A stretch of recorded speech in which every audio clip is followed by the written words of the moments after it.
ಓಂ ಶಾಂತಿ. ಇಂದಿನ ಪರಮಾತ್ಮನ ಮಹಾವಾಕ್ಯ ಮುರುಳಿ ದಿನಾಂಕ 3/12/2024. ಬಾಪ್ತಾದ ಮಧುಬನ. ಮಧುರ ಮಕ್ಕಳೇ, ನೆನಪಿನ ಯಾತ್ರೆಯಲ್ಲಿ ಎಂದು ಹುಡುಗಾಟಿಕೆಯನ್ನು ಮಾಡಬೇಡಿ. ಪರಮಾತ್ಮ ತಂದೆಯ ನೆನಪಿನ ಮೂಲಕವೇ ಆತ್ಮ ಪಾವನ ಆಗುತ್ತದೆ. ಪರಮಾತ್ಮ ತಂದೆ ಬಂದಿರುವುದೇ ಸರ್ವ ಆತ್ಮರ ಸೇವೆಯನ್ನು ಮಾಡಿ ಸರ್ವ ಆತ್ಮರನ್ನು ಶುದ್ಧ ಆತ್ಮರನ್ನಾಗಿ ಮಾಡುವುದಕ್ಕೋಸ್ಕರ. ಇಂದಿನ ಪ್ರಶ್ನೆಯಾಗಿದೆ, ಯಾವೊಂದು ಸ್ಮೃತಿ ಸದಾ ಇದ್ದಾಗ ನಿಮ್ಮ ಆಹಾರ ಮತ್ತು ಪಾನೀಯ ಶುದ್ಧ ಆಗುತ್ತದೆ? ಉತ್ತರ, ನಾವು ಸತ್ಯದ ಜಗತ್ತಿಗೆ ಹೋಗುವುದಕ್ಕೋಸ್ಕರ ಪರಮಾತ್ಮ ತಂದೆಯ ಬಳಿ ಬಂದಿದ್ದೇವೆ ಅನ್ನುವ ಸ್ಮೃತಿ ಸದಾ ಇರಬೇಕು. ಅಥವಾ ನಾವು ಮನುಷ್ಯರಿಂದ ದೇವತೆಗಳಾಗುವುದಕ್ಕೋಸ್ಕರ ಪರಮಾತ್ಮ ತಂದೆಯ ಬಳಿ ಬಂದಿದ್ದೇವೆ ಅನ್ನುವ ಸ್ಮೃತಿ ಇದ್ದಾಗ ನಮ್ಮ ಆಹಾರ ಮತ್ತು ಪಾನೀಯ ಶುದ್ಧ ಆಗುತ್ತದೆ. ಏಕೆಂದರೆ ದೇವತೆಗಳು ಎಂದೂ ಅಶುದ್ಧ ಆಹಾರವನ್ನು ಸ್ವೀಕಾರ ಮಾಡುವುದಿಲ್ಲ. ನಾವೀಗ ಸತ್ಯದ ಜಗತ್ತಿಗೆ ಹೋಗುವುದಕ್ಕೋಸ್ಕರ ಸತ್ಯ ತಂದೆಯ ಬಳಿ ಬಂದಿದ್ದೇವೆ ಅಂದ ಮೇಲೆ ಈಗ ನಾವು ಪತಿತರಾಗಲು ಸಾಧ್ಯ ಇಲ್ಲ, ಅಂದರೆ ಅಶುದ್ಧ ಆತ್ಮರಾಗಲು ಸಾಧ್ಯ ಇಲ್ಲ. ನಾವೀಗ ಪಾವನ ಜಗತ್ತಿಗೆ ಮಾಲೀಕರಾಗಲು ಪರಮಾತ್ಮ ತಂದೆಯ ಬಳಿ ಬಂದಿದ್ದೇವೆ ಅಂದ ಮೇಲೆ ನಾವೀಗ ಅಶುದ್ಧ ಆತ್ಮರಾಗಲು ಸಾಧ್ಯ ಇಲ್ಲ. ಓಂ ಶಾಂತಿ. ಆತ್ಮಿಕ ತಂದೆ ಆತ್ಮಿಕ ಮಕ್ಕಳನ್ನು ಕೇಳುತ್ತಾರೆ, ಮಕ್ಕಳೇ, ಯಾವಾಗ ನೀವು ಇಲ್ಲಿ ಕುಳಿತುಕೊಳ್ಳುತ್ತೀರೋ ಆಗ ನೀವು ಯಾರನ್ನು ನೆನಪು ಮಾಡುತ್ತೀರಾ? ನೀವು ನಿಮ್ಮ ಬೇಹದ್ದಿನ ತಂದೆಯನ್ನು ನೆನಪು ಮಾಡುತ್ತೀರಾ. ಆ ಬೇಹದ್ದಿನ ತಂದೆ ಎಲ್ಲಿದ್ದಾರೆ? ಆ ಬೇಹದ್ದಿನ ತಂದೆಯನ್ನು ಹೇ ಪತಿತ ಪಾವನ ಎಂದು ಎಲ್ಲರೂ ಕೂಗಿ ಕರೆಯುತ್ತಾರೆ. ವರ್ತಮಾನ ಸಮಯದಲ್ಲಿ ಸನ್ಯಾಸಿಗಳು ಕೂಡ ಪತಿತ ಪಾವನ ಸೀತಾರಾಮ್ ಎಂದು ಕರೆಯುತ್ತಾರೆ. ಅಂದರೆ ಪತಿತರನ್ನು ಪಾವನರನ್ನಾಗಿ ಮಾಡುವಂತಹ ರಾಮ ಆದಂತಹ ಪರಮಾತ್ಮ ತಂದೆ ನೀವು ಬನ್ನಿ ಎಂದು ಹೇಳುತ್ತಾರೆ. ಈಗ ಮಕ್ಕಳಿಗೆ ಗೊತ್ತಿದೆ, ಪಾವನ ಜಗತ್ತು ಎಂದು ಸತ್ಯುಗಕ್ಕೆ ಕರೆಯಲಾಗುತ್ತದೆ, ಪತಿತ ಜಗತ್ತು ಎಂದು ಕಲಿಯುಗಕ್ಕೆ ಕರೆಯಲಾಗುತ್ತದೆ. ನೀವೀಗ ಎಲ್ಲಿ ಕುಳಿತಿದ್ದೀರಾ? ಕಲಿಯುಗದ ಅಂತ್ಯದಲ್ಲಿ ನೀವು ಕುಳಿತಿದ್ದೀರಾ. ಕಲಿಯುಗದ ಅಂತಿಮ ಸಮಯ ಈ ಸಮಯ ಆಗಿರುವ ಕಾರಣ ನೀವೆಲ್ಲರೂ ಪರಮಾತ್ಮ ತಂದೆಯನ್ನು ಕೂಗಿ ಕರೆಯುತ್ತೀರಾ. ಪರಮಾತ್ಮ ತಂದೆ, ನೀವು ಬಂದು ನಮ್ಮನ್ನು ಪಾವನ ಮಾಡಿ ಎಂದು. ನಾವು ಯಾರಾಗಿದ್ದೇವೆ? ನಾವು ಆತ್ಮ ಆಗಿದ್ದೇವೆ. ಈಗ ಆತ್ಮವೇ ಪವಿತ್ರ ಆಗಬೇಕು. ಆತ್ಮ ಪವಿತ್ರ ಆದಾಗ ಆತ್ಮಕ್ಕೆ ಪವಿತ್ರ ಶರೀರ ಪ್ರಾಪ್ತಿಯಾಗುತ್ತದೆ. ಆತ್ಮ ಪತಿತ ಆದಾಗ ಆತ್ಮಕ್ಕೆ ಪತಿತ ಶರೀರ ಪ್ರಾಪ್ತಿಯಾಗುತ್ತದೆ. ಈ ಶರೀರ ಮಣ್ಣಿನ ಗೊಂಬೆ ಆಗಿದೆ. ಆತ್ಮ ಅವಿನಾಶಿಯಾಗಿದೆ. ಆತ್ಮ ಈ ಕರ್ಮೇಂದ್ರಿಯದ ಮೂಲಕ ಹೇಳುತ್ತದೆ, ನಾನು ಬಹಳಷ್ಟು ಪತಿತ ಆಗಿದ್ದೇನೆ ಎಂದು. ಆತ್ಮ ಪರಮಾತ್ಮ ತಂದೆಯನ್ನು ಕೂಗಿ ಕರೆಯುತ್ತದೆ, ನಾನು ಬಹಳಷ್ಟು ಪತಿತ ಆಗಿದ್ದೇನೆ, ನೀವು ಬಂದು ನನ್ನನ್ನು ಪಾವನ ಮಾಡಿ ಎಂದು. ಪರಮಾತ್ಮ ತಂದೆ ಪಾವನರನ್ನಾಗಿ ಮಾಡುತ್ತಾರೆ. ಪಂಚವಿಕಾರಗಳು ಅನ್ನುವಂತಹ ರಾವಣನ ಮೂಲಕ ನಾವು ಪತಿತರಾಗುತ್ತೇವೆ. ಪಂಚವಿಕಾರ ಅನ್ನುವ ರಾವಣ ನಮ್ಮನ್ನು ಪತಿತರನ್ನಾಗಿ ಮಾಡುತ್ತಾನೆ. ಪರಮಾತ್ಮ ತಂದೆ ಈಗ ಮಕ್ಕಳಿಗೆ ಸ್ಮೃತಿಯನ್ನು ತಂದುಕೊಟ್ಟಿದ್ದಾರೆ. ನಾವೇ ಪಾವನ ಆತ್ಮರಾಗಿದ್ದೆವು. ಪುನಃ ನಾವು 84 ಜನ್ಮವನ್ನು ಪಡೆದುಕೊಳ್ಳುತ್ತಾ ಈಗ ಅಂತಿಮ ಜನ್ಮದಲ್ಲಿ ಇದ್ದೇವೆ. ಇದು ಮನುಷ್ಯ ಸೃಷ್ಟಿ ಅನ್ನುವ ವೃಕ್ಷ ಆಗಿದೆ. ಪರಮಾತ್ಮ ತಂದೆ ತಿಳಿಸುತ್ತಾರೆ, ನಾನು ಈ ಮನುಷ್ಯ ಸೃಷ್ಟಿ ಅನ್ನುವ ವೃಕ್ಷದ ಬೀಜ ರೂಪ ಆಗಿದ್ದೇನೆ. ಹೇ ಪರಂಪಿತಾ ಪರಮಾತ್ಮ ತಂದೆ ಬನ್ನಿ ಎಂದು ನೀವೆಲ್ಲರೂ ತಂದೆಯಾದ ನನ್ನನ್ನು ಕೂಗಿ ಕರೆಯುತ್ತೀರಾ. ಓ ಪರಮಾತ್ಮ ತಂದೆ, ನನಗೆ ಮುಕ್ತಿಯನ್ನು ನೀಡಿ ಎಂದು ನೀವೆಲ್ಲರೂ ಪರಮಾತ್ಮ ತಂದೆಯನ್ನು ಕೂಗಿ ಕರೆಯುತ್ತೀರಾ. ಪ್ರತಿಯೊಬ್ಬರು ಪರಮಾತ್ಮ ತಂದೆ ನನ್ನನ್ನು ಮುಕ್ತ ಮಾಡಿ ಎಂದು ಕರೆಯುತ್ತಾರೆ. ಮತ್ತು ಪರಮಾತ್ಮ ತಂದೆ, ನೀವು ನನಗೆ ಮಾರ್ಗದರ್ಶಕ್ಕಾಗಿ ಮನೆ ಆದಂತಹ ಶಾಂತಿಧಾಮಕ್ಕೆ ಕರೆದುಕೊಂಡು ಹೋಗಿ ಎಂದು ಪರಮಾತ್ಮ ತಂದೆಯನ್ನು ಕರೆಯುತ್ತಾರೆ. ಸನ್ಯಾಸಿಗಳು ಕೂಡ ಸ್ಥಿರವಾದ ಶಾಂತಿ ಹೇಗೆ ಸಿಗುವುದು ಅನ್ನುವುದರ ಬಗ್ಗೆ ತಿಳಿಸುತ್ತಾರೆ. ಈಗ ನಮ್ಮೆಲ್ಲರ ಮನೆಯಂತೂ ಶಾಂತಿಧಾಮ ಆಗಿದೆ. ಶಾಂತಿಧಾಮದಿಂದ ಆತ್ಮರಾದ ನಾವು ಪಾತ್ರವನ್ನು ಅಭಿನಯ ಮಾಡಲು ಈ ಸೃಷ್ಟಿಗೆ ಬರುತ್ತೇವೆ. ಶಾಂತಿಧಾಮದಲ್ಲಿ ಆತ್ಮರಾದ ನಮಗೆ ಈ ಶರೀರ ಇರುವುದಿಲ್ಲ. ಶಾಂತಿಧಾಮದಲ್ಲಿ ಆತ್ಮ ಅಶರೀರಿಯಾಗಿರುತ್ತದೆ. ಅಂದರೆ ಶರೀರ ಇಲ್ಲದೆ ಕೇವಲ ಜ್ಯೋತಿ ರೂಪದಲ್ಲಿ ಇರುತ್ತದೆ. ಅಶರೀರಿ ಅಂದರೆ ವಸ್ತ್ರವನ್ನು ಧಾರಣೆ ಮಾಡಿಕೊಳ್ಳದೇ ಇರುವುದು ಎಂದು ಅರ್ಥ ಅಲ್ಲ. ಅಶರೀರಿ ಅಂದರೆ ಆತ್ಮ ಶರೀರದಿಂದ ಭಿನ್ನಾಗಿ ಜ್ಯೋತಿ ರೂಪದಲ್ಲಿ ಇರುತ್ತದೆ. ಶರೀರ ಇಲ್ಲದೆ ಇದ್ದಾಗ ಆತ್ಮ ಅಶರೀರಿ ರೂಪದಲ್ಲಿ ಇರುತ್ತದೆ. ಪರಮಾತ್ಮ ತಂದೆ ತಿಳಿಸುತ್ತಾರೆ, ಮಕ್ಕಳೇ, ಆತ್ಮರಾದ ನೀವು ಮೂಲ ವತನದಲ್ಲಿ ಶರೀರದಿಂದ ಭಿನ್ನಾಗಿ ಅಶರೀರಿ ರೂಪದಲ್ಲಿ ಇರುತ್ತೀರಾ. ಆ ಮೂಲ ವತನಕ್ಕೆ ನಿರಾಕಾರಿ ಜಗತ್ತು ಎಂದು ಕರೆಯಲಾಗುತ್ತದೆ. ಮಕ್ಕಳಿಗೆ ಏಣಿಯ ಬಗ್ಗೆ ತಿಳಿಸಲಾಗಿದೆ. ನೀವು ಹೇಗೆ ಏಣಿಯನ್ನು ಇಳಿಯುತ್ತಾ ಬಂದಿದ್ದೀರಾ ಅನ್ನುವ ಮಾತಿನ ಬಗ್ಗೆ ತಂದೆ ತಿಳಿಸುತ್ತಾರೆ. ನೀವು ಸಂಪೂರ್ಣ ಏಣಿಯನ್ನು ಇಳಿಯಲು 84 ಜನ್ಮ ಬೇಕಾಗುತ್ತದೆ. ಹೆಚ್ಚು ಅಂದರೆ ನೀವು 84 ಜನ್ಮವನ್ನು ಪಡೆದುಕೊಳ್ಳುತ್ತೀರಾ. ಪುನಃ ಕೆಲವರು 1 ಜನ್ಮವನ್ನು ಕೂಡ ಪಡೆದುಕೊಳ್ಳುತ್ತಾರೆ. ಆತ್ಮರು ಮೇಲಿನಿಂದ ಕೆಳಗಡೆ ಬರುತ್ತಿರುತ್ತಾರೆ. ಈಗ ಪರಮಾತ್ಮ ತಂದೆ ತಿಳಿಸುತ್ತಾರೆ, ನಿಮ್ಮನ್ನು ಪಾವನ ಆತ್ಮರನ್ನಾಗಿ ಮಾಡಲು ನಾನು ಬಂದಿದ್ದೇನೆ. ಶಿವ ತಂದೆ ಬ್ರಹ್ಮ ತಂದೆಯ ತನುವಿನ ಮೂಲಕ ನಿಮಗೆ ಶಿಕ್ಷಣವನ್ನು ಕಲಿಸುತ್ತಾರೆ. ಶಿವ ತಂದೆ ತಿಳಿಸುತ್ತಾರೆ, ನಾನು ಆತ್ಮರಿಗೆ ತಂದೆ ಆಗಿದ್ದೇನೆ. ಬ್ರಹ್ಮ ತಂದೆಗೆ ಆದಿದೇವ ಎಂದು ಕರೆಯಲಾಗುತ್ತದೆ. ಈ ಬ್ರಹ್ಮ ತಂದೆಯ ತನುವಿನಲ್ಲಿ ಪರಮಾತ್ಮ ತಂದೆ ಹೇಗೆ ಬರುತ್ತಾರೆ ಅನ್ನುವ ಮಾತಿನ ಬಗ್ಗೆ ಮಕ್ಕಳಾದ ನಿಮಗೆ ಗೊತ್ತಿದೆ. ಹೇ ಪತಿತ ಪಾವನ ತಂದೆ ಬನ್ನಿ ಎಂದು ನೀವೆಲ್ಲರೂ ಪರಮಾತ್ಮ ತಂದೆಯನ್ನು ಕೂಗಿ ಕರೆಯುತ್ತೀರಾ. ಆತ್ಮರಾದ ನೀವೇ ಈ ಶರೀರದ ಮೂಲಕ ಪರಮಾತ್ಮ ತಂದೆಯನ್ನು ಕೂಗಿ ಕರೆದಿದ್ದೀರಾ. ಆತ್ಮವೇ ಮುಖ್ಯ ಆಗಿದೆ. ಈ ಜಗತ್ತು ದುಃಖಧಾಮ ಆಗಿದೆ. ಈ ಕಲಿಯುಗದಲ್ಲಿ ನೋಡಿ, ಕುಳಿತಂತೆ ಇದ್ದಕ್ಕಿದ್ದಂತೆ ಮೃತ್ಯು ಬರುತ್ತದೆ. ಸತ್ಯಯುಗದಲ್ಲಿ ನಿಮಗೆ ಯಾವುದೇ ಪ್ರಕಾರದ ಕಾಯಿಲೆ ಇರುವುದಿಲ್ಲ. ಅದರ ಹೆಸರೇ ಸ್ವರ್ಗ ಆಗಿದೆ. ಸ್ವರ್ಗ ಅನ್ನುವ ಹೆಸರು ಎಷ್ಟು ಒಳ್ಳೆಯ ಹೆಸರಾಗಿದೆ. ಸ್ವರ್ಗ ಅನ್ನುವ ಹೆಸರನ್ನು ಕೇಳಿದ ತಕ್ಷಣ ಮಕ್ಕಳಿಗೆ ಮನಸ್ಸಿಗೆ ಖುಷಿಯಾಗುತ್ತದೆ.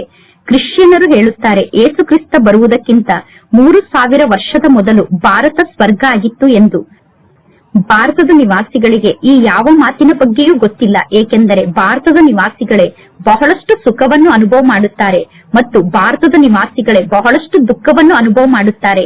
ಭಾರತದ ನಿವಾಸಿಗಳೇ ಬಹಳಷ್ಟು ಸುಖವನ್ನು ಅನುಭವ ಮಾಡಿದ್ದಾರೆ. ಈಗ ಭಾರತದ ನಿವಾಸಿಗಳೇ ಬಹಳಷ್ಟು ದುಃಖವನ್ನು ಅನುಭವ ಮಾಡುತ್ತಿದ್ದಾರೆ. ಭಾರತದ ನಿವಾಸಿಗಳು ತಮೋ ಪ್ರಧಾನರಾಗಿದ್ದಾರೆ. ಭಾರತದ ನಿವಾಸಿಗಳೇ 84 ಜನ್ಮವನ್ನು ಪಡೆದುಕೊಳ್ಳುತ್ತಾರೆ. ಅರ್ಧ ಕಲ್ಪದ ನಂತರ ಪುನಃ ಅನ್ಯ ಧರ್ಮದವರು ಈ ಸೃಷ್ಟಿಗೆ ಬರುತ್ತಾರೆ.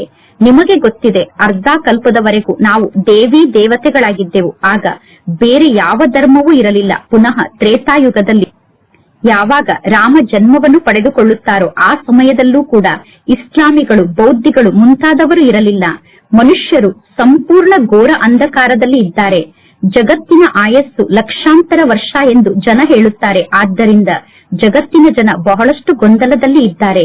ಕಲಿಯುಗ ಇನ್ನೂ ಸಣ್ಣ ಮಗು ಆಗಿದೆ ಎಂದು ಅನೇಕರು ಹೇಳುತ್ತಾರೆ. ಈಗ ನಿಮಗೆ ಗೊತ್ತಿದೆ, ಈಗ ಕಲಿಯುಗದ ಆಯಸ್ಸು ಪೂರ್ಣ ಆಗಿದೆ. ಈಗ ಸತ್ಯುಗ ಬರುತ್ತದೆ.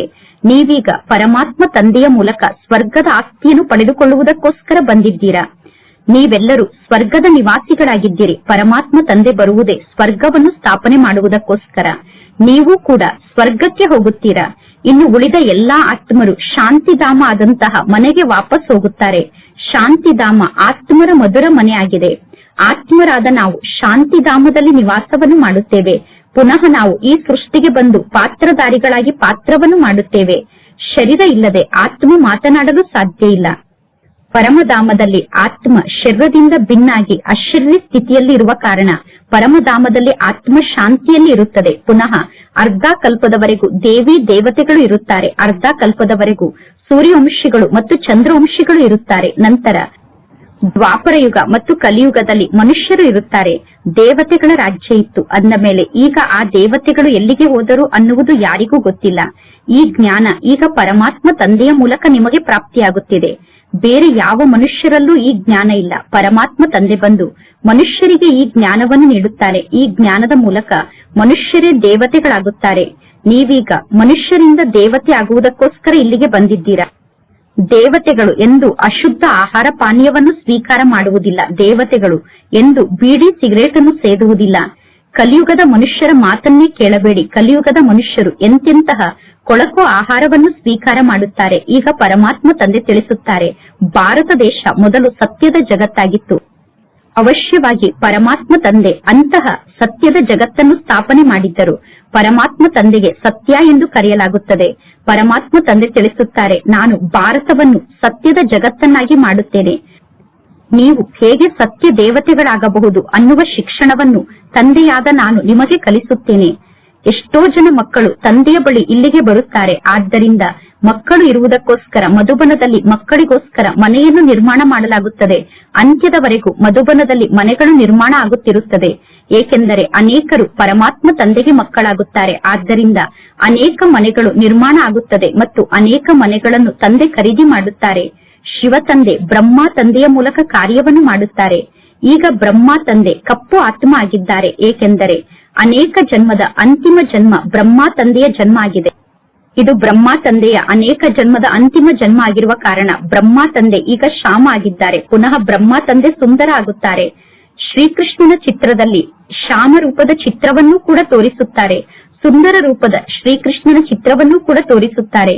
ಮ್ಯೂಸಿಯಂನಲ್ಲಿ ಬಹಳ ಒಳ್ಳೆಯ ಚಿತ್ರಗಳಿದೆ. ಮ್ಯೂಸಿಯಂನಲ್ಲಿ ದೊಡ್ಡ ದೊಡ್ಡ ಒಳ್ಳೆಯ ಚಿತ್ರವನ್ನು ಇಟ್ಟಿದ್ದಾರೆ. ಆ ಚಿತ್ರದ ಬಗ್ಗೆ ನೀವು ಯಾರಿಗಾದರೂ ಚೆನ್ನಾಗಿ ಜ್ಞಾನವನ್ನು ತಿಳಿಸಬಹುದು. ಮಧುಬನದಲ್ಲಿ ಪರಮಾತ್ಮ ತಂದೆ ಮ್ಯೂಸಿಯಂ ಅನ್ನು ನಿರ್ಮಾಣ ಮಾಡುವುದಿಲ್ಲ, ಏಕೆಂದರೆ ಮಧುಬನಕ್ಕೆ ಶಾಂತಿಯ ಸ್ತಂಭ ಎಂದು ಕರೆಯಲಾಗುತ್ತದೆ. ನಿಮಗೆ ಗೊತ್ತಿದೆ, ನಾವೆಲ್ಲರೂ ನಮ್ಮ ಮನೆಯಾದ ಶಾಂತಿಧಾಮಕ್ಕೆ ಹೋಗುತ್ತೇವೆ. ನಾವು ಶಾಂತಿಧಾಮದ ನಿವಾಸಿಗಳಾಗಿದ್ದೇವೆ. ಅಲ್ಲಿಂದ ಪುನಃ ಈ ಸಾಕಾರ ಜಗತ್ತಿಗೆ ಬಂದು ಶರೀರವನ್ನು ಧಾರಣೆ ಮಾಡಿಕೊಂಡು ಪಾತ್ರವನ್ನು ಅಭಿನಯ ಮಾಡುತ್ತೇವೆ. ಮಕ್ಕಳಿಗೆ ಮೊಟ್ಟ ಮೊದಲು ಈ ಮಾತಿನ ನಿಶ್ಚಯ ಇರಬೇಕು, ಇಲ್ಲಿ ನಮಗೆ ಯಾವುದೇ ಸಾಧು ಸಂತರು ಶಿಕ್ಷಣವನ್ನು ಕಲಿಸುತ್ತಿಲ್ಲ. ಈ ಬ್ರಹ್ಮ ತಂದೆ ಸಿನ್ನಲ್ಲಿ ಇರುವಂತಹ ವ್ಯಕ್ತಿಯಾಗಿದ್ದರು, ಆದರೆ ಇವರ ತನುವಿನಲ್ಲಿ ಯಾರು ಪ್ರವೇಶವನ್ನು ಮಾಡಿ ಜ್ಞಾನವನ್ನು ತಿಳಿಸುತ್ತಿದ್ದಾರೋ ಅವರು ಸ್ವಯಂ ಜ್ಞಾನದ ಸಾಗರ ಆಗಿದ್ದಾರೆ. ಆ ಜ್ಞಾನದ ಸಾಗರ ತಂದೆಯ ಬಗ್ಗೆ ಜಗತ್ತಿನಲ್ಲಿ ಯಾರಿಗೂ ಗೊತ್ತಿಲ್ಲ. ಕೇವಲ ಪರಮಾತ್ಮ ತಂದೆ ಎಂದು ಎಲ್ಲರೂ ಕೂಗಿ ಕರೆಯುತ್ತಾರೆ. ಆದರೆ ಪರಮಾತ್ಮ ತಂದೆಗೆ ನಾಮರೂಪ ಇಲ್ಲ ಎಂದು ಹೇಳುತ್ತಾರೆ. ಪರಮಾತ್ಮ ತಂದೆ ನಿರಾಕಾರ ರೂಪದಲ್ಲಿ ಇದ್ದಾರೆ. ನಿರಾಕಾರ ತಂದೆಗೆ ಯಾವುದೇ ಆಕಾರ ಇಲ್ಲ ಎಂದು ಜಗತ್ತಿನ ಜನ ಹೇಳುತ್ತಾರೆ. ಪುನಃ ಪರಮಾತ್ಮ ತಂದೆ ಸರ್ವವ್ಯಾಪಿಯಾಗಿದ್ದಾರೆ ಎಂದು ಹೇಳುತ್ತಾರೆ. ಅರೆ, ಪರಮಾತ್ಮ ತಂದೆ ಎಲ್ಲಿದ್ದಾರೆ ಎಂದು ಕೇಳಿದರೆ ಪರಮಾತ್ಮ ತಂದೆ ಸರ್ವವ್ಯಾಪಿಯಾಗಿದ್ದಾರೆ. ಎಲ್ಲರ ತನುವಿನ ಒಳಗಡೆ ಪರಮಾತ್ಮ ತಂದೆ ಇದ್ದಾರೆ ಎಂದು ಹೇಳುತ್ತಾರೆ. ಅರೆ, ಪ್ರತಿಯೊಬ್ಬರ ತನುವಿನ ಒಳಗಡೆ ಆತ್ಮ ಕುಳಿತಿದೆ. ಆತ್ಮರಾದ ನಾವೆಲ್ಲರೂ ಸೋದರರಾಗಿದ್ದೇವೆ. ಪುನಃ ಎಲ್ಲಾ ಕಡೆ ಪರಮಾತ್ಮ ತಂದೆ ಎಲ್ಲಿಂದ ಬರಲು ಸಾಧ್ಯ? ಪರಮಾತ್ಮ ತಂದೆ ಕೂಡ ಪ್ರತಿಯೊಬ್ಬರ ತನುವಿನಲ್ಲಿ ಕುಳಿತಿದ್ದಾರೆ. ಆತ್ಮ ಕೂಡ ಪ್ರತಿಯೊಬ್ಬರ ತನುವಿನಲ್ಲಿ ಕುಳಿತಿದೆ ಎಂದು ಹೇಳುವುದಿಲ್ಲ. ಪರಮಾತ್ಮ ತಂದೆಯನ್ನು ಕೂಗಿ ಕರೆಯುತ್ತಾರೆ. ಪರಮಾತ್ಮ ತಂದೆ, ನೀವು ಬಂದು ಪತಿತರಾಗಿರುವ ನಮ್ಮನ್ನು ಪಾವನ ಮಾಡಿ ಎಂದು, ನಮ್ಮೆಲ್ಲರನ್ನು ಪಾವನ ಮಾಡಲು ಬನ್ನಿ ಎಂದು ತಂದೆಯಾದ ನನ್ನನ್ನು ನೀವು ಕೂಗಿ ಕರೆಯುತ್ತೀರಾ. ಅಂದ ಮೇಲೆ ನಿಮ್ಮನ್ನು ಪಾವನ ಮಾಡುವಂತಹ ಕರ್ತವ್ಯ ನನ್ನ ಕರ್ತವ್ಯ ಆಗಿದೆ. ನಿಮ್ಮನ್ನು ಪಾವನ ಮಾಡುವಂತಹ ಸೇವೆಯನ್ನು ಮಾಡಲು ಬನ್ನಿ ಎಂದು ನೀವು ನನ್ನನ್ನು ಕೂಗಿ ಕರೆಯುತ್ತೀರಾ. ಪಾವನ ಮಾಡುವಂತಹ ಕರ್ತವ್ಯವನ್ನು ಮಾಡಲು ಬನ್ನಿ ಎಂದು ನೀವು ನನ್ನನ್ನು ಕರೆಯುತ್ತೀರಾ. ಪರಮಾತ್ಮ ತಂದೆ, ನೀವು ಬಂದು ಎಲ್ಲಾ ಆತ್ಮರನ್ನೂ ಶುದ್ಧ ಮಾಡಿ ಎಂದು ಹೇಳುತ್ತೀರಾ. ಪತಿತ ಜಗತ್ತಿನಲ್ಲಿ ತಂದೆಯಾದ ನನಗೆ ನೀವು ನಿಮಂತ್ರಣವನ್ನು ನೀಡುತ್ತೀರಾ. ಎಲ್ಲರೂ ಹೇಳುತ್ತಾರೆ, ಪರಮಾತ್ಮ ತಂದೆ, ನಾವು ಪತಿತರಾಗಿದ್ದೇವೆ. ಪರಮಾತ್ಮ ತಂದೆ ಎಂದೂ ಪಾವನ ಜಗತ್ತನ್ನು ನೋಡುವುದೇ ಇಲ್ಲ. ಪತಿತ ಜಗತ್ತಿನಲ್ಲಿ ನಿಮ್ಮೆಲ್ಲರ ಸೇವೆಯನ್ನು ಮಾಡುವುದಕ್ಕೋಸ್ಕರ ನಾನು ಬಂದಿದ್ದೇನೆ ಎಂದು ಪರಮಾತ್ಮ ತಂದೆ ಹೇಳುತ್ತಾರೆ. ಈಗ ಈ ರಾವಣ ರಾಜ್ಯದ ವಿನಾಶ ಆಗುತ್ತದೆ. ಇನ್ನು ಮಕ್ಕಳಾದ ನೀವು ಯಾವ ರಾಜಯೋಗವನ್ನು ಕಲಿಯುತ್ತಿದ್ದೀರೋ ಆ ರಾಜಯೋಗದ ಮೂಲಕ ನೀವು ರಾಜರಿಗೆ ರಾಜರಾಗುತ್ತೀರಾ. ಅನೇಕ ಬಾರಿ ನಿಮಗೆ ಪರಮಾತ್ಮ ತಂದೆ ಈ ಶಿಕ್ಷಣವನ್ನು ಕಲಿಸಿದ್ದಾರೆ. ಪುನಃ 5000 ವರ್ಷದ ನಂತರ ನಿಮಗೆ ಈ ಶಿಕ್ಷಣವನ್ನು ಕಲಿಸುತ್ತಾರೆ. ಸತ್ಯುಗ ಮತ್ತು ತ್ರೇತಾಯುಗದ ರಾಜ್ಯ ಈಗ ಸ್ಥಾಪನೆ ಆಗುತ್ತಾ ಇದೆ. ಮೊದಲು ಬ್ರಾಹ್ಮಣ ಕುಲ ಸ್ಥಾಪನೆ ಆಗುತ್ತದೆ. ಪ್ರಜಾಪಿತ ಬ್ರಹ್ಮನ ಬಗ್ಗೆ ಗಾಯನ ಇದೆ. ಪ್ರಜಾಪಿತ ಬ್ರಹ್ಮನಿಗೆ ಆದಿದೇವ ಎಂದು ಕರೆಯಲಾಗುತ್ತದೆ, ಆಡಮ್ ಎಂದು ಕರೆಯಲಾಗುತ್ತದೆ. ಆದಿದೇವನ ಬಗ್ಗೆ ಜಗತ್ತಿನಲ್ಲಿ ಯಾರಿಗೂ ಗೊತ್ತಿಲ್ಲ. ಜಗತ್ತಿನಲ್ಲಿ ಅನೇಕ ಇಂತಹ ಆತ್ಮರು ಇದ್ದಾರೆ. ಅವರು ಇಲ್ಲಿಗೆ ಬಂದು ಜ್ಞಾನವನ್ನು ಕೇಳಿ ಹೋಗಿ ಪುನಃ ಮಾಯೆಗೆ ವಶ ಆಗಿ ಬಿಡುತ್ತಾರೆ. ಪುಣ್ಯಾತ್ಮರಾಗುತ್ತಾ ಆಗುತ್ತಾ ಪುನಃ ಪಾಪಾತ್ಮರಾಗಿ ಬಿಡುತ್ತಾರೆ. ಮಾಯೆ ಬಹಳಷ್ಟು ಶಕ್ತಿಶಾಲಿಯಾಗಿದೆ. ಮಾಯೆ ಎಲ್ಲರನ್ನೂ ಪಾಪಾತ್ಮರನ್ನಾಗಿ ಮಾಡುತ್ತದೆ. ಈ ಕಲಿಯುಗದಲ್ಲಿ ಪವಿತ್ರ ಆತ್ಮರು ಒಬ್ಬರೂ ಕೂಡ ಇಲ್ಲ. ಇಲ್ಲಿ ಪುಣ್ಯಾತ್ಮರು ಯಾರೂ ಇಲ್ಲ. ಪವಿತ್ರ ಆತ್ಮರು ದೇವಿ ದೇವತೆಗಳಾಗಿದ್ದರು. ಈಗ ಎಲ್ಲರೂ ಪತಿತರಾಗಿದ್ದಾರೆ. ಆದ್ದರಿಂದ ಎಲ್ಲರೂ ಪರಮಾತ್ಮ ತಂದೆಯನ್ನು ಕೂಗಿ ಕರೆಯುತ್ತಾರೆ. ಇದು ರಾವಣ ರಾಜ್ಯ ಆಗಿದೆ, ಪತಿತ ಜಗತ್ತಾಗಿದೆ. ಇದಕ್ಕೆ ಮುಳ್ಳಿನ ಕಾಡು ಎಂದು ಕರೆಯಲಾಗುತ್ತದೆ. ಸತ್ಯುಗಕ್ಕೆ ಹೂದೋಟ ಎಂದು ಕರೆಯಲಾಗುತ್ತದೆ. ಮೊಘಲ್ ಗಾರ್ಡನ್ ಅಲ್ಲಿ ಎಷ್ಟೊಂದು ಸುಂದರವಾದ ಹೂಗಳು ಇರುತ್ತದೆ. ಎಕ್ಕೆಯ ಹೂವು ಕೂಡ ಸಿಗುತ್ತದೆ. ಆದರೆ ಎಕ್ಕೆಯ ಹೂವಿನ ಅರ್ಥವನ್ನು ಯಾರೂ ತಿಳಿದುಕೊಂಡಿಲ್ಲ. ಶಿವನಿಗೆ ಏಕೆ ಎಕ್ಕೆಯ ಹೂವನ್ನು ಅರ್ಪಣೆ ಮಾಡುತ್ತಾರೆ ಅನ್ನುವುದನ್ನು ತಂದೆ ಕುಳಿತು ಮಕ್ಕಳಿಗೆ ತಿಳಿಸುತ್ತಾರೆ. ಯಾವಾಗ ನಾನು ಮಕ್ಕಳಿಗೆ ಶಿಕ್ಷಣವನ್ನು ಕಲಿಸುತ್ತೇನೋ ಆಗ ಮಕ್ಕಳಲ್ಲಿ ಕೆಲವರು ಬಹಳ ಸುಂದರವಾದ ಮಲ್ಲಿಗೆ ಹೂವಾಗುತ್ತಾರೆ, ಕೆಲವರು ರತ್ನ ಜ್ಯೋತಿ ಹೂವಾಗುತ್ತಾರೆ, ಇನ್ನು ಕೆಲವರು ಎಕ್ಕೆ ಹೂವಾಗುತ್ತಾರೆ. ಮಕ್ಕಳು ನಂಬರ್ ವಾರ್ ಆಗಿದ್ದಾರೆ. ಈ ಕಲಿಯುಗಕ್ಕೆ ದುಃಖಧಾಮ ಮೃತ್ಯುಲೋಕ ಎಂದು ಕರೆಯಲಾಗುತ್ತದೆ. ಸತ್ಯುಗ ಅಮರಲೋಕ ಆಗಿದೆ. ಈ ಜ್ಞಾನದ ಮಾತು ಯಾವ ಶಾಸ್ತ್ರದಲ್ಲೂ ಇಲ್ಲ. ಈ ಬ್ರಹ್ಮ ತಂದೆ ಶಾಸ್ತ್ರವನ್ನು ಓದಿದ್ದಾರೆ. ಪರಮಾತ್ಮ ತಂದೆ ಇಲ್ಲಿ ಶಾಸ್ತ್ರದ ಜ್ಞಾನವನ್ನು ನಮಗೆ ಓದಿಸುವುದಿಲ್ಲ. ಪರಮಾತ್ಮ ತಂದೆ ಸ್ವಯಂ ಸದ್ಗತಿದಾತ ಆಗಿದ್ದಾರೆ. ಹೆಚ್ಚು ಅಂದರೆ ತಂದೆ ಗೀತೆಯ ಬಗ್ಗೆ ತಿಳಿಸುತ್ತಾರೆ. ಗೀತೆಯ ಕೆಲವೊಂದು ಶಬ್ದವನ್ನು ರೆಫರ್ ಮಾಡಿ ಪರಮಾತ್ಮ ತಂದೆ ಜ್ಞಾನವನ್ನು ತಿಳಿಸುತ್ತಾರೆ. ಸರ್ವಶಾಸ್ತ್ರಗಳಿಗೂ ಶಿರೋಮಣಿ ಭಗವದ್ಗೀತೆಯಾಗಿದೆ. ಭಗವಂತ ತಂದೆ ಸ್ವಯಂ ನುಡಿಸಿರುವಂತಹ ಜ್ಞಾನ ಭಗವದ್ಗೀತೆಯಲ್ಲಿ ಇದೆ. ಆದರೆ ಭಗವಂತ ಎಂದು ಯಾರಿಗೆ ಕರೆಯಲಾಗುತ್ತದೆ ಅನ್ನುವುದು ಭಾರತದ ನಿವಾಸಿಗಳಿಗೆ ಗೊತ್ತಿಲ್ಲ. ಪರಮಾತ್ಮ ತಂದೆ ತಿಳಿಸುತ್ತಾರೆ, ನಾನು ನಿಷ್ಕಾಮ ಸೇವೆಯನ್ನು ಮಾಡುತ್ತೇನೆ, ನಿಮ್ಮನ್ನು ವಿಶ್ವಕ್ಕೆ ಮಾಲೀಕರನ್ನಾಗಿ ಮಾಡುತ್ತೇನೆ. ನಾನು ವಿಶ್ವಕ್ಕೆ ಮಾಲೀಕ ಆಗುವುದಿಲ್ಲ. ಸ್ವರ್ಗದಲ್ಲಿ ನೀವು ನನ್ನನ್ನು ನೆನಪು ಮಾಡುವುದಿಲ್ಲ. ದುಃಖದ ಸಮಯದಲ್ಲಿ ಎಲ್ಲರೂ ಪರಮಾತ್ಮ ತಂದೆಯನ್ನು ಸ್ಮರಣೆ ಮಾಡುತ್ತಾರೆ. ಸುಖ ಇದ್ದಾಗ ಯಾರೂ ಪರಮಾತ್ಮ ತಂದೆಯನ್ನು ಸ್ಮರಣೆ ಮಾಡುವುದಿಲ್ಲ. ಈ ಆಟಕ್ಕೆ ಸುಖ ಮತ್ತು ದುಃಖದ ಆಟ ಎಂದು ಕರೆಯಲಾಗುತ್ತದೆ. ಸ್ವರ್ಗದಲ್ಲಿ ಬೇರೆ ಯಾವ ಧರ್ಮವೂ ಇರುವುದಿಲ್ಲ. ಉಳಿದ ಎಲ್ಲಾ ಧರ್ಮಗಳು ನಂತರ ಬರುತ್ತದೆ. ನಿಮಗೆ ಗೊತ್ತಿದೆ, ಈ ಹಳೆಯ ಜಗತ್ತು ಈಗ ವಿನಾಶ ಆಗುತ್ತದೆ. ಪ್ರಾಕೃತಿಕ ವಿಕೋಪ, ಬಿರುಗಾಳಿ ಅವಶ್ಯವಾಗಿ ಬರುತ್ತದೆ. ಇನ್ನೂ ಜೋರಾಗಿ ಪ್ರಾಕೃತಿಕ ವಿಕೋಪ ಆಗುತ್ತದೆ, ಬಿರುಗಾಳಿ ಬರುತ್ತದೆ, ಎಲ್ಲವೂ ಸಮಾಪ್ತಿಯಾಗುತ್ತದೆ. ಅಂದ ಮೇಲೆ ಪರಮಾತ್ಮ ತಂದೆ ಈಗ ಬಂದು ತಿಳುವಳಿಕೆಹೀನರಾಗಿರುವ ನಮ್ಮನ್ನು ತಿಳುವಳಿಕೆ ಉಳ್ಳವರನ್ನಾಗಿ ಮಾಡುತ್ತಾರೆ. ಪರಮಾತ್ಮ ತಂದೆಯ ಮೂಲಕ ನಮಗೆ ಎಷ್ಟೊಂದು ಧನ ಸಂಪತ್ತು ಪ್ರಾಪ್ತಿಯಾಗಿತ್ತು. ಪರಮಾತ್ಮ ತಂದೆ ನಮಗೆ ಎಷ್ಟೊಂದು ಧನ ಸಂಪತ್ತನ್ನು ನೀಡಿದ್ದರು. ಆ ಎಲ್ಲಾ ಧನ ಸಂಪತ್ತು ಎಲ್ಲಿಗೆ ಹೋಯಿತು? ಈಗ ನೀವು ಎಷ್ಟೊಂದು ಕಂಗಾಲಾಗಿದ್ದೀರಾ. ಭಾರತ ಚಿನ್ನದ ಪಕ್ಷಿಯಾಗಿತ್ತು. ಈಗ ಭಾರತದ ಪರಿಸ್ಥಿತಿ ಏನಾಗಿದೆ? ಈಗ ಎಲ್ಲರೂ ಪತಿತರಾಗಿದ್ದಾರೆ. ಆದ್ದರಿಂದ ಎಲ್ಲರೂ ಪರಮಾತ್ಮ ತಂದೆಯನ್ನು ಕೂಗಿ ಕರೆಯುತ್ತಾರೆ. ಇದು ರಾವಣ ರಾಜ್ಯ ಆಗಿದೆ, ಪತಿತ ಜಗತ್ತಾಗಿದೆ. ಇದಕ್ಕೆ ಮುಳ್ಳಿನ ಕಾಡು ಎಂದು ಕರೆಯಲಾಗುತ್ತದೆ. ಸತ್ಯುಗಕ್ಕೆ ಹೂದೋಟ ಎಂದು ಕರೆಯಲಾಗುತ್ತದೆ. ಮೊಘಲ್ ಗಾರ್ಡನ್ ಅಲ್ಲಿ ಎಷ್ಟೊಂದು ಸುಂದರವಾದ ಹೂಗಳು ಇರುತ್ತದೆ. ಎಕ್ಕೆಯ ಹೂವು ಕೂಡ ಸಿಗುತ್ತದೆ. ಆದರೆ ಎಕ್ಕೆಯ ಹೂವಿನ ಅರ್ಥವನ್ನು ಯಾರೂ ತಿಳಿದುಕೊಂಡಿಲ್ಲ. ಶಿವನಿಗೆ ಏಕೆ ಎಕ್ಕೆಯ ಹೂವನ್ನು ಅರ್ಪಣೆ ಮಾಡುತ್ತಾರೆ ಅನ್ನುವುದನ್ನು ತಂದೆ ಕುಳಿತು ಮಕ್ಕಳಿಗೆ ತಿಳಿಸುತ್ತಾರೆ.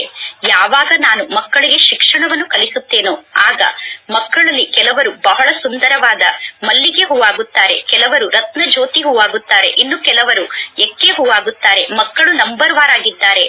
ಈ ಕಲಿಯುಗಕ್ಕೆ ದುಃಖಧಾಮ ಮೃತ್ಯುಲೋಕ ಎಂದು ಕರೆಯಲಾಗುತ್ತದೆ. ಸತ್ಯುಗ ಅಮರಲೋಕ ಆಗಿದೆ. ಈ ಜ್ಞಾನದ ಮಾತು ಯಾವ ಶಾಸ್ತ್ರದಲ್ಲೂ ಇಲ್ಲ. ಈ ಬ್ರಹ್ಮ ತಂದೆ ಶಾಸ್ತ್ರವನ್ನು ಓದಿದ್ದಾರೆ. ಪರಮಾತ್ಮ ತಂದೆ ಇಲ್ಲಿ ಶಾಸ್ತ್ರದ ಜ್ಞಾನವನ್ನು ನಮಗೆ ಓದಿಸುವುದಿಲ್ಲ. ಪರಮಾತ್ಮ ತಂದೆ ಸ್ವಯಂ ಸದ್ಗತಿದಾತ ಆಗಿದ್ದಾರೆ. ಹೆಚ್ಚು ಅಂದರೆ ತಂದೆ ಗೀತೆಯ ಬಗ್ಗೆ ತಿಳಿಸುತ್ತಾರೆ. ಗೀತೆಯ ಕೆಲವೊಂದು ಶಬ್ದವನ್ನು ರೆಫರ್ ಮಾಡಿ ಪರಮಾತ್ಮ ತಂದೆ ಜ್ಞಾನವನ್ನು ತಿಳಿಸುತ್ತಾರೆ. ಸರ್ವಶಾಸ್ತ್ರಗಳಿಗೂ ಶಿರೋಮಣಿ ಭಗವದ್ಗೀತೆಯಾಗಿದೆ. ಭಗವಂತ ತಂದೆ ಸ್ವಯಂ ನುಡಿಸಿರುವಂತಹ ಜ್ಞಾನ ಭಗವದ್ಗೀತೆಯಲ್ಲಿ ಇದೆ. ಆದರೆ ಭಗವಂತ ಎಂದು ಯಾರಿಗೆ ಕರೆಯಲಾಗುತ್ತದೆ ಅನ್ನುವುದು ಭಾರತದ ನಿವಾಸಿಗಳಿಗೆ ಗೊತ್ತಿಲ್ಲ. ಪರಮಾತ್ಮ ತಂದೆ ತಿಳಿಸುತ್ತಾರೆ, ನಾನು ನಿಷ್ಕಾಮ ಸೇವೆಯನ್ನು ಮಾಡುತ್ತೇನೆ, ನಿಮ್ಮನ್ನು ವಿಶ್ವಕ್ಕೆ ಮಾಲೀಕರನ್ನಾಗಿ ಮಾಡುತ್ತೇನೆ. ನಾನು ವಿಶ್ವಕ್ಕೆ ಮಾಲೀಕ ಆಗುವುದಿಲ್ಲ. ಸ್ವರ್ಗದಲ್ಲಿ ನೀವು ನನ್ನನ್ನು ನೆನಪು ಮಾಡುವುದಿಲ್ಲ. ದುಃಖದ ಸಮಯದಲ್ಲಿ ಎಲ್ಲರೂ ಪರಮಾತ್ಮ ತಂದೆಯನ್ನು ಸ್ಮರಣೆ ಮಾಡುತ್ತಾರೆ. ಸುಖ ಇದ್ದಾಗ ಯಾರೂ ಪರಮಾತ್ಮ ತಂದೆಯನ್ನು ಸ್ಮರಣೆ ಮಾಡುವುದಿಲ್ಲ. ಈ ಆಟಕ್ಕೆ ಸುಖ ಮತ್ತು ದುಃಖದ ಆಟ ಎಂದು ಕರೆಯಲಾಗುತ್ತದೆ. ಸ್ವರ್ಗದಲ್ಲಿ ಬೇರೆ ಯಾವ ಧರ್ಮವೂ ಇರುವುದಿಲ್ಲ. ಉಳಿದ ಎಲ್ಲಾ ಧರ್ಮಗಳು ನಂತರ ಬರುತ್ತದೆ. ನಿಮಗೆ ಗೊತ್ತಿದೆ, ಈ ಹಳೆಯ ಜಗತ್ತು ಈಗ ವಿನಾಶ ಆಗುತ್ತದೆ. ಪ್ರಾಕೃತಿಕ ವಿಕೋಪ, ಬಿರುಗಾಳಿ ಅವಶ್ಯವಾಗಿ ಬರುತ್ತದೆ. ಇನ್ನೂ ಜೋರಾಗಿ ಪ್ರಾಕೃತಿಕ ವಿಕೋಪ ಆಗುತ್ತದೆ, ಬಿರುಗಾಳಿ ಬರುತ್ತದೆ, ಎಲ್ಲವೂ ಸಮಾಪ್ತಿಯಾಗುತ್ತದೆ. ಅಂದ ಮೇಲೆ ಪರಮಾತ್ಮ ತಂದೆ ಈಗ ಬಂದು ತಿಳುವಳಿಕೆಹೀನರಾಗಿರುವ ನಮ್ಮನ್ನು ತಿಳುವಳಿಕೆ ಉಳ್ಳವರನ್ನಾಗಿ ಮಾಡುತ್ತಾರೆ. ಪರಮಾತ್ಮ ತಂದೆಯ ಮೂಲಕ ನಮಗೆ ಎಷ್ಟೊಂದು ಧನ ಸಂಪತ್ತು ಪ್ರಾಪ್ತಿಯಾಗಿತ್ತು. ಪರಮಾತ್ಮ ತಂದೆ ನಮಗೆ ಎಷ್ಟೊಂದು ಧನ ಸಂಪತ್ತನ್ನು ನೀಡಿದ್ದರು. ಆ ಎಲ್ಲಾ ಧನ ಸಂಪತ್ತು ಎಲ್ಲಿಗೆ ಹೋಯಿತು? ಈಗ ನೀವು ಎಷ್ಟೊಂದು ಕಂಗಾಲಾಗಿದ್ದೀರಾ. ಭಾರತ ಚಿನ್ನದ ಪಕ್ಷಿಯಾಗಿತ್ತು. ಈಗ ಭಾರತದ ಪರಿಸ್ಥಿತಿ ಏನಾಗಿದೆ ನೋಡಿ. ಪುನಃ ಪತಿತ ಪಾವನ ತಂದೆ ಬಂದು ನಮಗೆ ರಾಜಯೋಗವನ್ನು ಕಲಿಸುತ್ತಿದ್ದಾರೆ. ಈಗ ಸ್ವಯಂ ಪತಿತ ಪಾವನ ತಂದೆ ಬಂದು ನಮಗೆ ರಾಜಯೋಗವನ್ನು ಕಲಿಸುತ್ತಿದ್ದಾರೆ.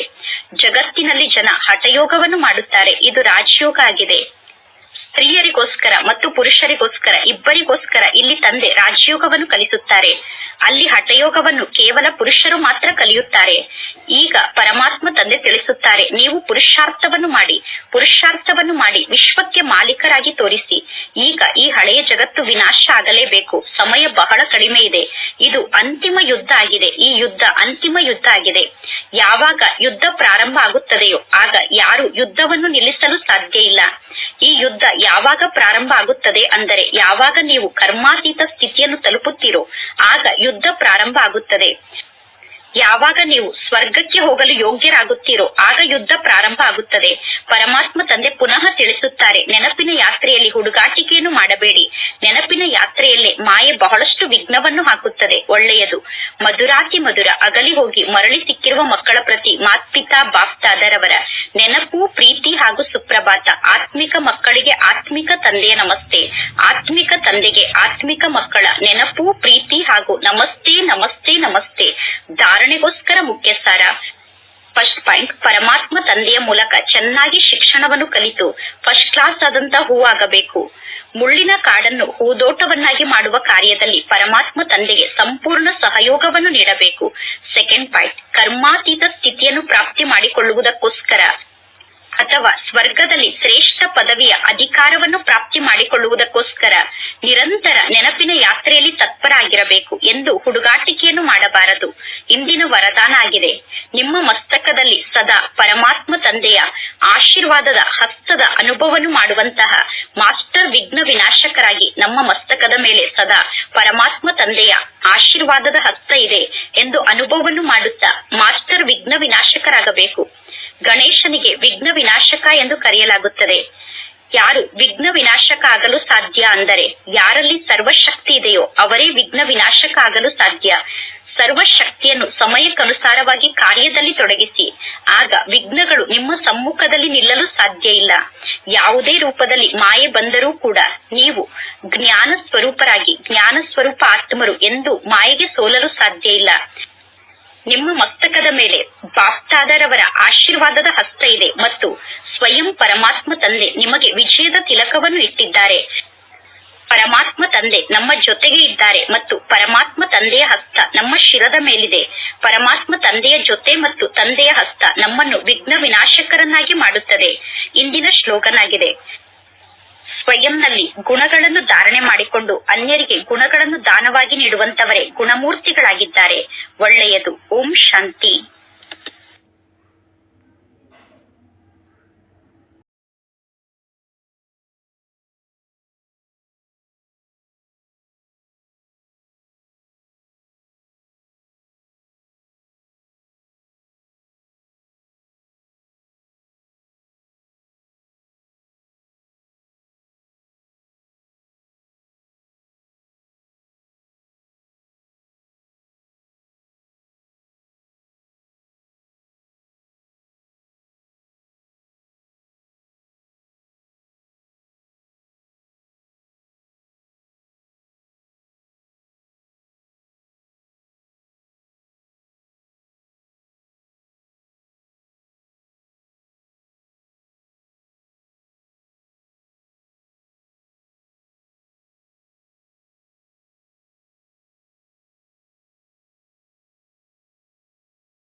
ಪರಮಾತ್ಮ ತಂದೆ ಪುನರ್ಜನ್ಮ